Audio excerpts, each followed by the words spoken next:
In a quiet town by the river, where mornings arrive gently with a silver mist, there stood an old clock shop. The window was crowded with clocks of every kind, and if you paused outside, you could hear it, a symphony of ticking, like 1,000 tiny heartbeats keeping perfect time. The shop belonged to Mr. Alden, the town's clockmaker. For over 50 years, he had been repairing broken clocks. But the townspeople said he repaired more than clocks. They believed he repaired something invisible, something fragile inside the human heart. Every morning at sunrise, Mr. Alden would unlock his door. He'd wind the large grandfather clock, listening to its deep, steady chime. To him, it wasn't just a sound. It was a promise that time, no matter how fragile, could always be restored. People came to his shop with watches that had stopped ticking, but they often stayed longer. They spoke of marriages falling apart, children growing too quickly, and dreams postponed. Mr. Alden simply listened, his blue eyes patient and kind. One woman whose husband had recently passed away told him, "You don't just fix clocks, Mr. Alden, you fix hearts." He chuckled softly. "Sometimes," he replied, "both stop for the same reason: they've forgotten their rhythm." Among all the visitors, one stood out. It was a rainy afternoon when a young boy named Tom pushed open the door. In his small hands, he clutched a broken pocket watch. He approached the counter slowly, afraid. "Can you fix this?" he asked, placing the watch carefully in front of Mr. Alden. The old clockmaker opened it gently. The glass was cracked, the hands frozen. "Of course," he said kindly. "Who does it belong to?" "It was my father's," the boy whispered. "He passed away last month." Mr. Alden paused, looking at the watch, not as a craftsman, but as a guardian of memory. "Then this watch holds more than time," he said softly. "It holds love."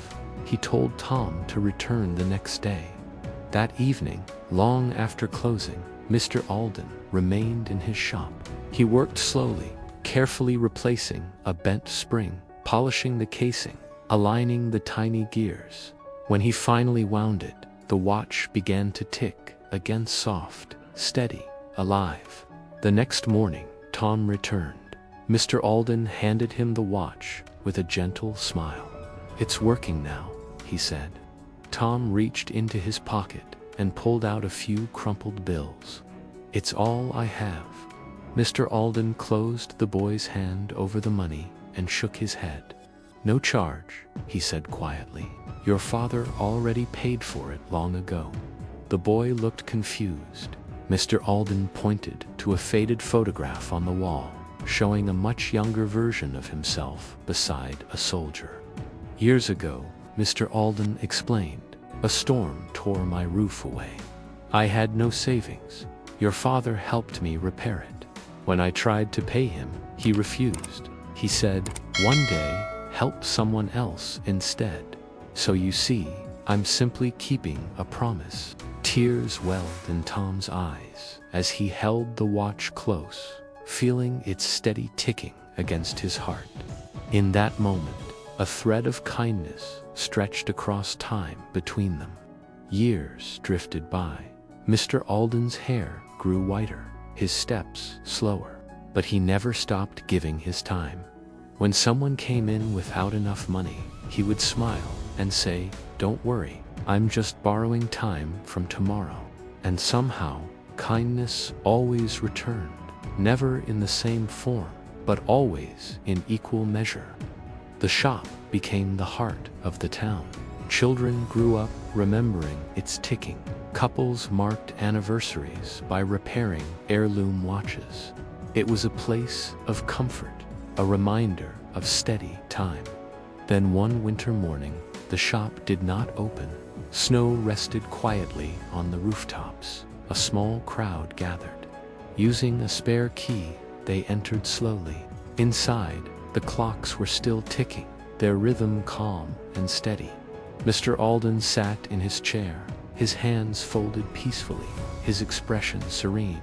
On his workbench lay a single envelope.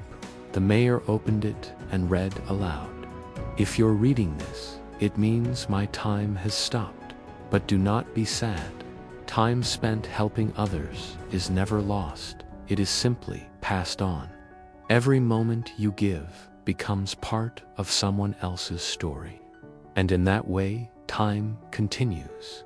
There were tears, of course, but there was also gratitude. The townspeople decided the shop would remain exactly as it was. Volunteers took turns keeping it open, winding the clocks, preserving what he had built. And every year, on the anniversary of his passing, the entire town gathered at noon. They brought their watches old and new. At precisely 12 o'clock, they set them together. For 1 full minute, every clock in town ticked in perfect harmony.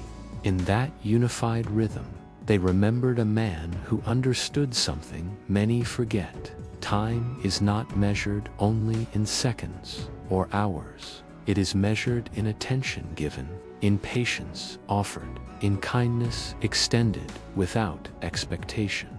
Mr. Alden had repaired thousands of clocks, but his greatest work was teaching others that time, when shared, multiplies. So if you ever find yourself guarding your minutes too tightly, remember the little shop by the river. Remember the boy holding his father's watch. Remember the promise kept across decades, because the most precious gift we can offer is our time. When you give someone your time, you give a piece of your life that you will never get back. That is what makes it priceless. So ask yourself, who has given you their time when you needed it most? And perhaps more importantly, whose clock might you help set back into motion today? Time, after all, keeps moving, but its true value is found in how we choose to spend it. Don't forget to like, share, and subscribe for more heartwarming English stories only on English Life Tales.